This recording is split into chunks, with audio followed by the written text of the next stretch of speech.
का आपण त्याच्या मागे एवढं पळतो आहे सध्या? ॲक्च्युअल थायरॉईड मेटाबॉलिझम जे आहे तर ते आपल्या बॉडीसाठी खूप गरजेचं आहे.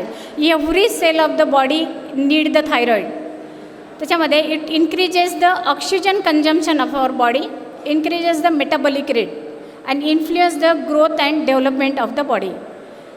Within the cells the T4 is converted to active metabolite of the thyroid, that is T3, which interacts with the nuclear receptors, and there is a basal transcription and activates the active metabolism in the cells. This is a regulation of the thyroid hormones. As we know all, hypothalamus is the main system which releases the thyrotrophic hormone which act on the pituitary gland. Pituitary gland releases the thyroid secreting hormone and it acts on the thyroid gland where T3 and T4 is secreted. The abundant amount is only of the T4 and it is converted into the cell into T3, which is an active thyroid hormone. We are going in detail about the thyrotoxicosis and hyperthyroidism in the further.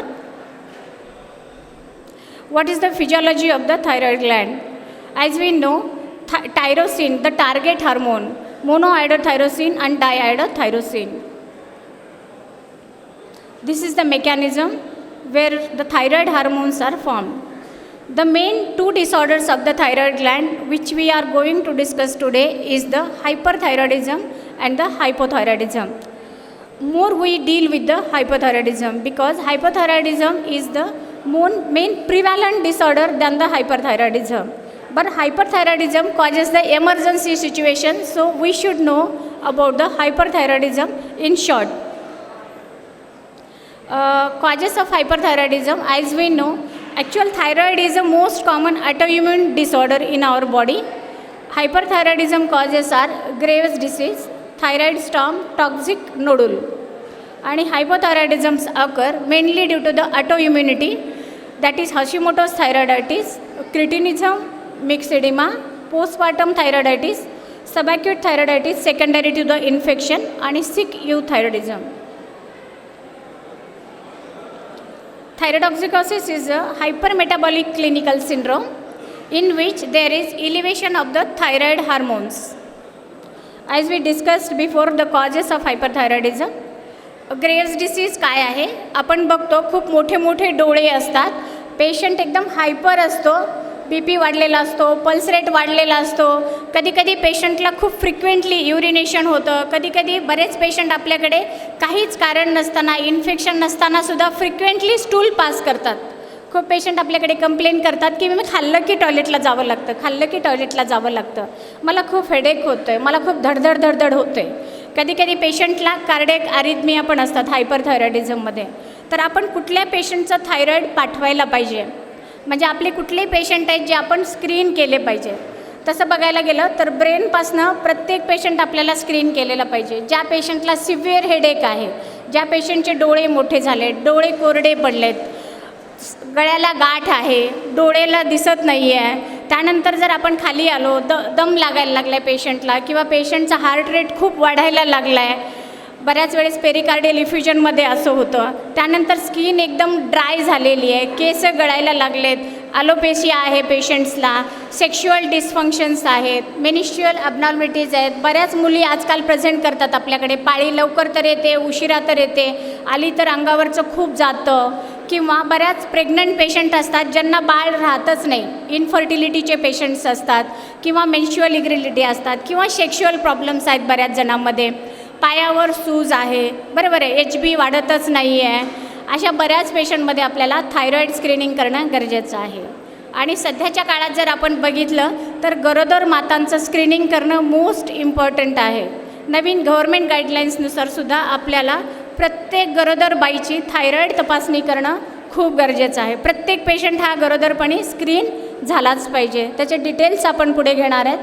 तर बघा, प्रत्येकाचा हा patient आहे, न्यूरोपासनं, न्यूरोफिजिशियनपासनं, डोळ्याच्या डॉक्टरांपासनं ते ENT सर्जनपासनं ते कार्डिओलॉजिस्टपासनं ते पल्मोनॉलॉजिस्टपासून ते गायनेकोलॉजिस्टपर्यंत प्रत्येकाचा हा थायरॉईड हा पेशंट आहे.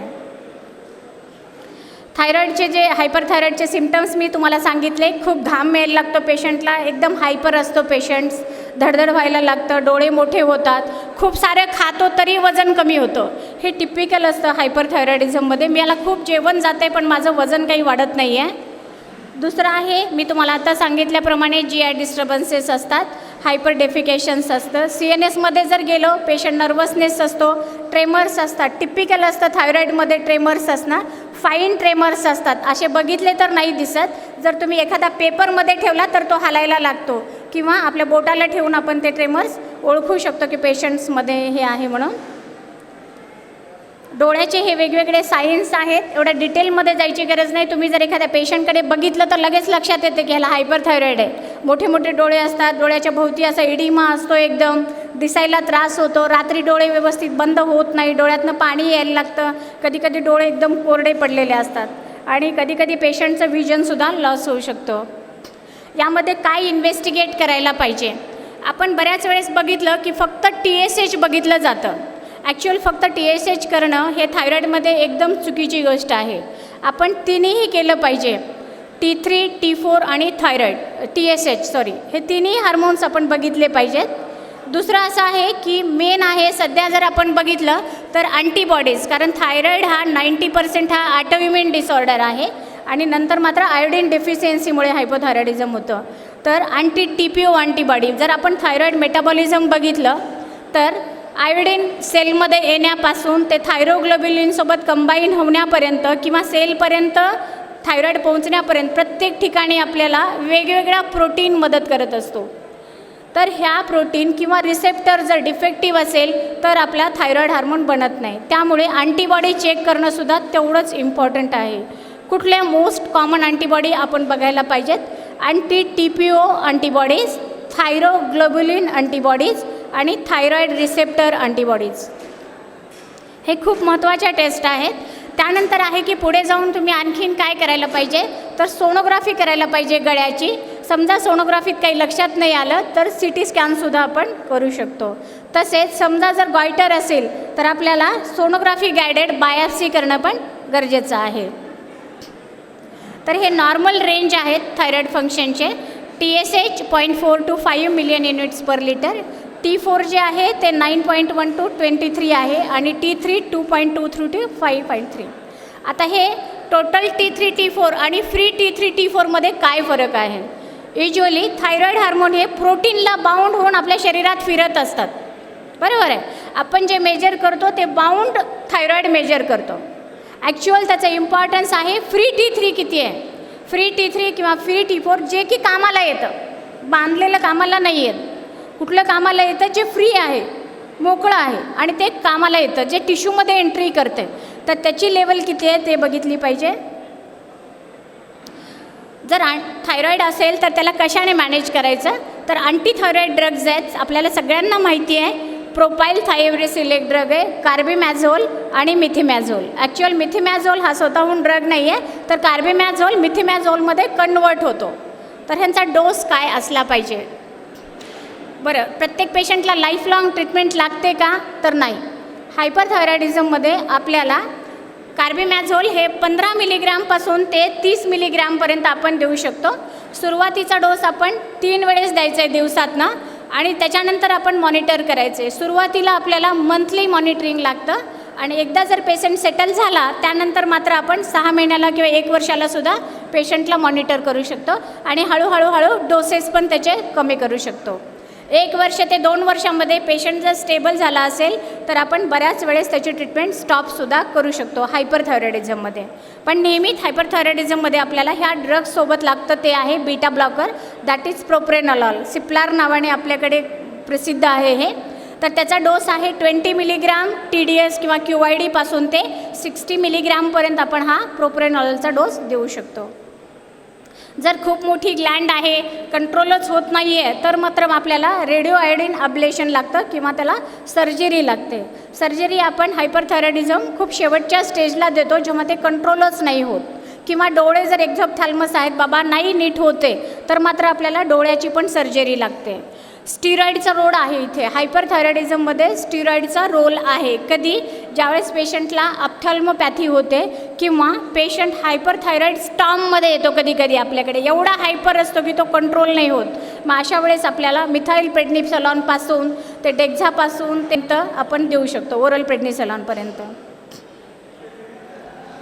वेगवेगळ्या प्रकारचे गॉयटर आहेत. आपल्याला सगळ्यांना माहिती आहे बऱ्याच पेशंटला गाठी असतात. जर हे गॉयटर्स आहेत कधी कधी हायपर ॲक्टिंग असतात, कधी कधी हायपो ॲक्टिंग असतात. जोपर्यंत आपण टेस्ट नाही करत किंवा त्याचं FNAC नाही करत तोपर्यंत आपल्याला समजत नाही की हा मल्टीनोडुलर गॉयटर आहे का, मग तो टॉक्सिक नोडूल आहे का, तो हायपरथायरॉइड आहे का हायपोथायरॉइड आहे.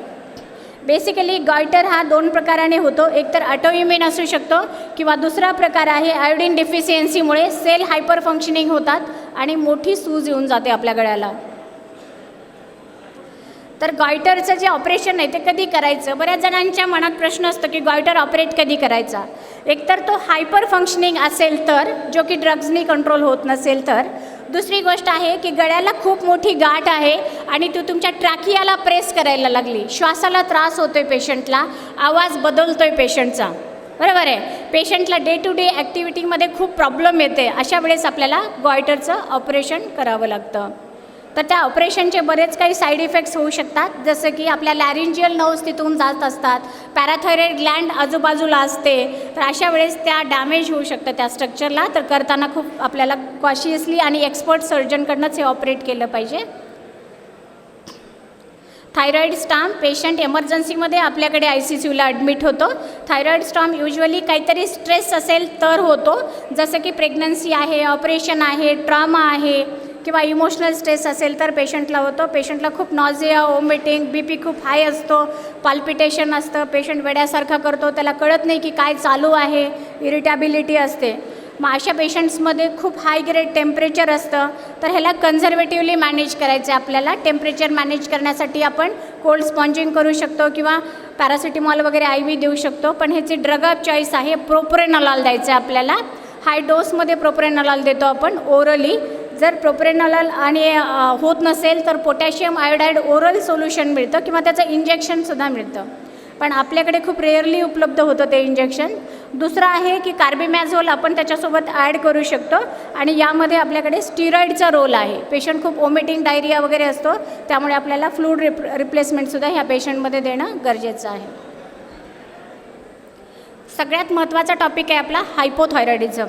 नाउअडेज आपण सगळे बघतो की हायपोथायरॉइडिझम खूप कॉमन आहे किंवा कदाचित असंही असेल की आधीही कॉमन होतं, फक्त आता टेस्ट वाढल्यामुळे आपल्या लक्षात यायला लागले की हायपोथायरॉइड खूप कॉमन आहे. तर मी बघते प्रत्येकाच्या क्लिनिकला आपण थायरॉईड टेस्ट करतो, बरोबर आहे. मग कधी TSH5 येतं, कधी 6 येतं, कधी 7 येतं, कधी खूप येतो.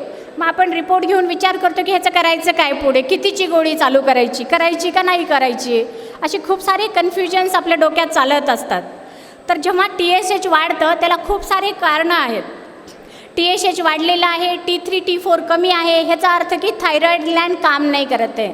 मग ह्याच्यामध्ये मात्र आपल्याला थायरॉईड हार्मोन ॲड करणं गरजेचं आहे. पण समजा T3 नॉर्मल आहे, T4 नॉर्मल आहे आणि TSH वाढलेलं आहे, तर त्याचं दुसरं काहीतरी कारण असतं. तर ते कारण आपण शोधलं पाहिजे. बऱ्याच वेळेस काय होतं, जे पेशंट खूप आजारी आहेत, खूप दिवसापासून आजारी आहेत, अशा पेशंटमध्ये TSH वाढतं. खूप वेळेस ड्रग इंट्रॅक्शन्स असतात.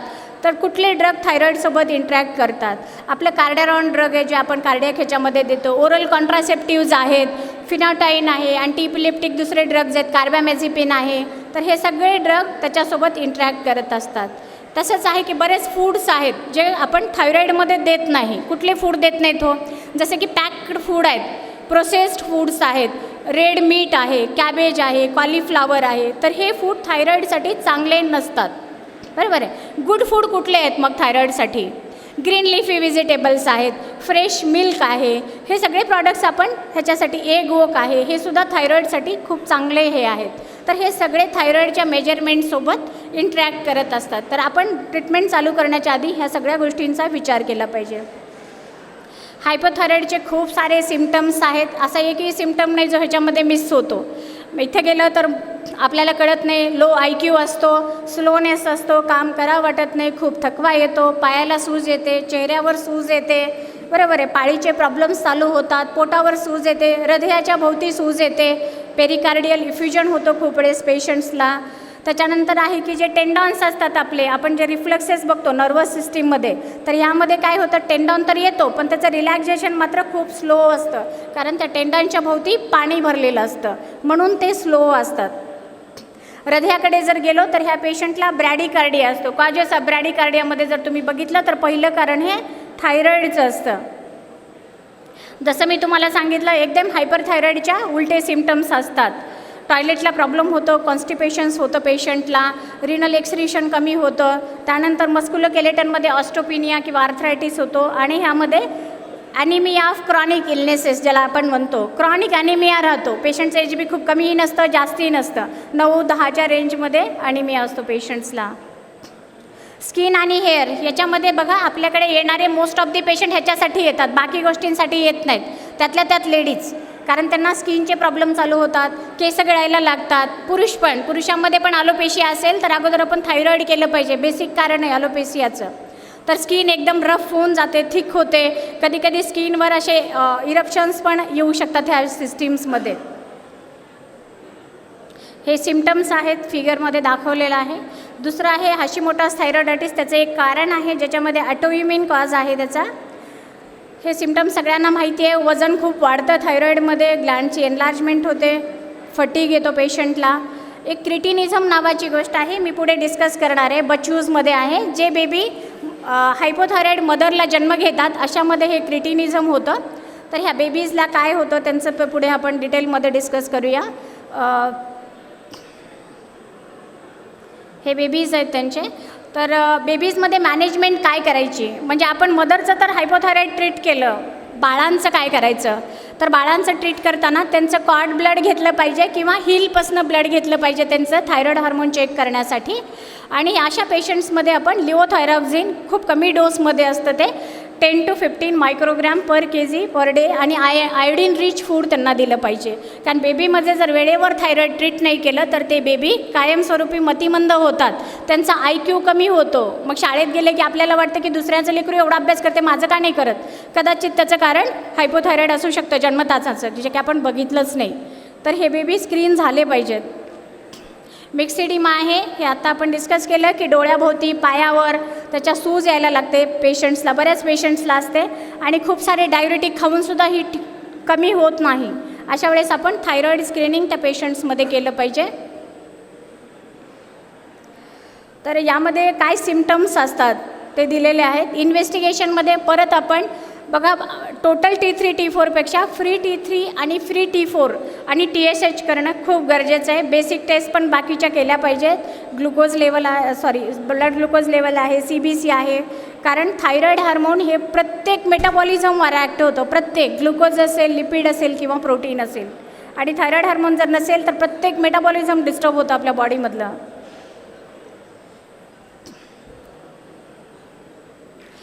हे आहे मिक्सिडिमा. कोमामध्ये पेशंट्स जात आहेत. आपल्याकडे बऱ्याच वेळेस पेशंट येतात, काहीच कारण नाही समजत आपल्याला कोमाचं. MRI करतो, नॉर्मल येतो, इलेक्ट्रोलाइट्स करतो, नॉर्मल येतो, पेशंटचं शुगर नॉर्मल असते, तरी पेशंट एकदम मद्द पडलेला असतो, हात हलवत नाही, काही नाही, कॉन्शियस असतो, ऑक्सिजन सॅच्युरेशन पण बऱ्याच वेळेस नॉर्मल असतं. मग ह्याचं कारण काय बाबा, की पेशंट असा का आहे. तर अशा वेळेस त्याची रफ स्किन असते, कधी कधी इथले केस गेलेले असतात, आयब्रोचे ॲलोपेशिया असतं, आयलॅशेस लॉस झालेले असतात. बऱ्याच वेळेस आपल्या डोक्यात येतं की हे लेप्रेसी तर नाही आहे बाबा, पण अशा वेळेस आपण बेसिक टेस्ट आहे ती आहे थायरॉईड फंक्शन टेस्ट, तर ती केली पाहिजे. जर असा पेशंट आपल्याकडे आला तर तो आपला इमिडिएट मॅनेज झाला पाहिजे, नाहीतर डेथ होतो. तर इमिडिएट मॅनेजमेंटमध्ये काय केलं पाहिजे, IV लिओथायरॉक्झिन म्हणजे इंजेक्शन्स मिळतात आपल्याकडे T4चे. जर इंजेक्शन अवेलेबलच नाही झालं तर आपण टॅबलेट हाय डोसमध्ये देऊ शकतो. आपण टॅबलेट युजली 12.5 200-250पर्यंत देतो, पण इथं मात्र आपल्याला हा डोस खूप हाय द्यावा लागतो, 500 ते 800 microgram followed by 50 to 100 microgram daily ह्या डोसमध्ये आपण देतो. इवन हायड्रोकॉर्टिसॉन पण देतो, कारण पेशंट हायपोटेन्शनमध्ये असतात, ॲडिसोनियन क्रायसिससारखं पिक्चर असतं याच्यामध्ये, तर त्यामध्ये आपल्याला हायड्रोकॉर्टिसॉन पण द्यायचे. काही इन्फेक्शन असेल तर ते ट्रीट केलं पाहिजे. खूप पेशंटला सोडियम पोटॅशियमचा गोंधळ असतो, तर तो सुद्धा आपण इलेक्ट्रोलाइट इम्बॅलन्स ट्रीट केलं पाहिजे ह्या पेशंट्समध्ये. थायरॉइडेक्टोमीचे इंडिकेशन्स दिलेले आहेत त्यामध्ये, की कधी थायरॉईड काढायचे आपल्याला, खूप मोठी ग्लँड असेल तर, खूप हायपर थायरॉईड असेल तर, थायरॉईड कार्सिनोमा असेल तर. किंवा सिम्टमॅटिक ऑब्स्ट्रक्शन करत असेल तर आपल्या एअरवेला, कंजनायटल हायपोथायरॉइडिझम मी आत्ता तुम्हाला सांगितलं खूप इम्पॉर्टंट इश्यू आहे. हायपोथायरॉइडिझम इन प्रेग्नन्सी आणि कंजनायटल हायपोथायरॉइडिझम बर्निंग इश्यू आहे सध्याचा आपला. तर यामध्ये always suspect baby having hypothyroidism, बरोबर आहे. तर त्यामध्ये आपल्या डोक्यात सस्पेक्ट टेस्ट केलीच पाहिजे. युजली काय असतं, जेव्हा प्रेग्नन्सी असते पहिले 10 आठवड्यापर्यंत किंवा 8 ते 10 आठवड्यापर्यंत मॅटर्नल थायरॉईड फिटसला जाऊन मदत करतं, पण त्यानंतर मात्र फिटस स्वतःचा थायरॉईड सिक्रेट करायला चालू करतं. पण आपण चुका कुठं करतो बघा, ज्यावेळेस गरोदर बाई आपल्याकडे येते, ज्यावेळेस पहिल्या वेळेस येते त्यावेळेस आपण कधीच थायरॉईड नाही करत. आपण कधी करतो, तिचं सेकंड वीकमध्ये वगैरे करतात. मी खूप जणांचं बघितलं आहे, पुढे सांगणारच आहे मी तुम्हाला. इमिडिएटली डायग्नोज झाल्याबरोबर तिचं थायरॉईड करा, कारण ऑर्गॅनिफिकेशन किंवा जे ऑर्गन डेव्हलपमेंट होत असतात ते पहिले 8 ते 10 आठवड्यातच होत असतात, बरोबर आहे. जर तुम्ही तिला 14व्या आठवड्यामध्ये किंवा 20 आठवड्यामध्ये थायरॉईड दिलं तर त्याचा खूप फायदा होत नाही. फायदा कशाला होईल, फक्त प्रीटर्म लेबर अवॉइड केलं जाईल किंवा PIH अवॉइड केलं जाईल, पण जे बेबीमध्ये डिफेक्ट होणार आहेत किंवा जे क्रिटिनिझम होणार आहे किंवा IQ कमी होणार आहेत ते काही आपण अवॉइड करू शकत नाही. So detect early, treat early प्रेग्नन्सीमध्ये खूप इम्पॉर्टंट आहे. फॅक्ट्स आहेत हे बेबीचे दिलेले आहेत त्यांनी. मदर टू फिटस,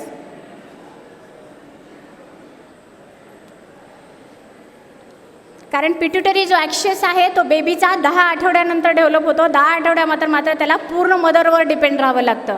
आणि मदरच जर सबक्लिनिकल हायपोथायरॉइडिझम मदरचं काय असतं की एखाद्या मदरमध्ये जर थायरॉईड असेल, आपण युजली काय करतो 6, 7 किंवा 5 असेल TSH तर ट्रीटमेंट चालू करतो. पण प्रेग्नन्सीमध्ये मात्र सगळे उलटे नियम असतात. जर TSH फक्त 2.5च्या वर असेल तर आपण थायरॉईड चालू केलं पाहिजे. फक्त 2.5च्या वर TSH असेल तर आपल्याला थायरॉईडची गोळी ॲड केली पाहिजे. ॲक्च्युअल ह्याच्यामध्ये आहे ना प्री कन्सेप्शनल काउन्सिलिंग खूप महत्त्वाची आहे. आपण नेहमी म्हणतो पण आपल्या इंडियामध्ये हे काही फॉलो होत नाही. आपल्याकडे कुठलंच गरोदरपण हे प्लॅन नसतं, अचानक आलेलं असतं, बरोबर आहे. आपल्याकडे ती गोड बातमी असते पण ती प्लॅन नसते, बरोबर आहे. जर गरोदरपण प्लॅन झालं ना तर मॅटर्नल डेथ होणारच नाहीत. गरोदरपण जर प्लॅन्ड असेल तर ॲनिमिक मदर कधीच गरोदर राहणार नाही. गरोदरपण जर प्लॅन्ड असेल तर हायपोथायरॉईड मदर कधीच प्रेग्नंट राहणार नाही. जर प्लॅन गरोदरपण असेल तर आपण हे स्क्रीनिंग गरोदर राहण्याच्या आधी केलं पाहिजे, बरोबर आहे. जर आपण आधी केलं तर मदर जर सबक्लिनिकल हायपोथायरॉईड असेल, ॲनिमिक असेल तर आपण त्या मदरला त्याच वेळेला थायरॉईड हार्मोन सप्लिमेंट केले पाहिजेत, जेणेकरून की तिचं होणारं बाळ ऑर्गन ज्यावेळेस होतात ऑर्गेनोजेनेसिसमध्येच चांगलं जन्माला आलं पाहिजे आणि त्याचे बर्थ डिफेक्ट किंवा बाकीचं जे IQ आहे तो चांगला झाला पाहिजे. त्याची हायर लिमिट दिलेली आहे 2.5. बाकी ह्याच्यासाठी आपण हे कन्सिडर करत नाहीत. तसंच जर आपण डोसेसमध्ये जर बघितलं तर युजली आपण थायरॉक्झिन जे देतो ते 1.5 to 1.6 microgram per kg per day डोसनी देतो, बरोबर आहे. पण हा डोस सगळ्यांनाच लागू होत नाही. हा डोस आपल्याला वेगवेगळ्या पर्सन्समध्ये वेगवेगळा लागतो. जसं की प्रेग्नन्सीमध्ये तुम्हाला 25 ते 50% जास्त डोसने थायरॉईड हार्मोन सप्लाय करावे लागतात. म्हणजे नॉर्मल पेशंटला, एखाद्या यंग अडल्ट्सला जर 50 मायक्रोग्रॅमची गोळी लागत असेल तर तुम्हाला ती प्रेग्नन्सीमध्ये 100 लागते आणि इमिडिएट डिलिव्हरी तुम्ही तिचा डोस कमी करू शकता. पण प्रेग्नन्सीमध्ये नेहमी तुम्हाला हायर डोसनी जावं लागतं. दुसरी एक गोष्ट आहे की प्रेग्नन्सीमध्ये पहिल्या ट्रायमिस्टरमध्ये, बरोबर आहे, पहिलं ट्रायमिस्टर जे आहे त्यामध्ये आपल्याला TSH लेवल कमी येतात, म्हणजे सिडो हायपरथायरॉइडिझम असतं. हे काय असतं आणि बरेच जण कन्फ्यूज होतात आणि त्या पेशंटला मग तुम्ही प्रोपाइल थायरोसिल किंवा कार्बेमॅझोल टाकून देतात, जे की वर्स्ट बेबी आउटकम असतं त्याच्यामध्ये. हे काय होतं, हे नॉर्मल असतं. बऱ्याच वेळेस HCG ह्युमन कोरॅनिक गोडॅनोट्रॉफिन हे फर्स्ट ट्रायमिस्टरमध्ये सिक्रेट होत असतं, बरोबर आहे. हे काय करतं, TSH रिसेप्टरसोबत कॉम्पॅक्ट करतं, बरोबर आहे. TSH रिसेप्टरसोबत कॉम्पॅक्ट केल्यामुळे TSHची व्हॅल्यू ही खूप कमी येते. मग आपल्याला वाटतं की त्या मदरला हायपरथायरॉइडिझम आहे. पण अशा वेळेस जर तुम्ही फ्री T3 आणि फ्री T4ची जर लेवल केली तर ती नॉर्मल येते. तर don't treat this hyperthyroidism, leave it as it is, it will recover. आणि तुम्ही जर नंतर परत 12 आठवड्याला करायला गेले तर तुम्हाला TSH लेवल हाय आढळून येतील. तर हायपरथायरॉइडिझम मग प्रेग्नन्सीमध्ये ट्रीट कधी करायचं? जर TSHच्या व्हॅल्यू लेस दॅन 0.002 असतील तरच ट्रीट करा, नाहीतर नका करू. फक्त 0.04 0.03 असेल तर हायपरथायरॉइडिझम ट्रीट करू नका प्रेग्नन्सीमध्ये. बाकी इतर वेळेस जर सिम्पटम्स असतील नॉर्मल ॲडल्ट्सला तर तुम्ही ट्रीट करू शकता. आता दुसरं आहे की थायरॉक्झिनचा जो डोस आहे तो कमी कधी करायचा. युजली जे एजड पेशंट आहेत ज्यांच्यामध्ये अदर इलनेसेस आहेत, कार्डियक इलनेसेस आहेत किंवा अशामध्ये मात्र आपण डोस 25% कमी केला पाहिजे, कारण त्यांच्यामध्ये अरिथमिया किंवा आर्ट्रियल फिब्रिलेशन होण्याचे चान्सेस खूप जास्त असतात. अशामध्ये डोस जो आहे तो लेस दॅन 1 मायक्रोग्रॅम असतो. तर थँक्यू. कोणाला काही क्वेश्चन विचारायचे असेल तर विचारू शकता.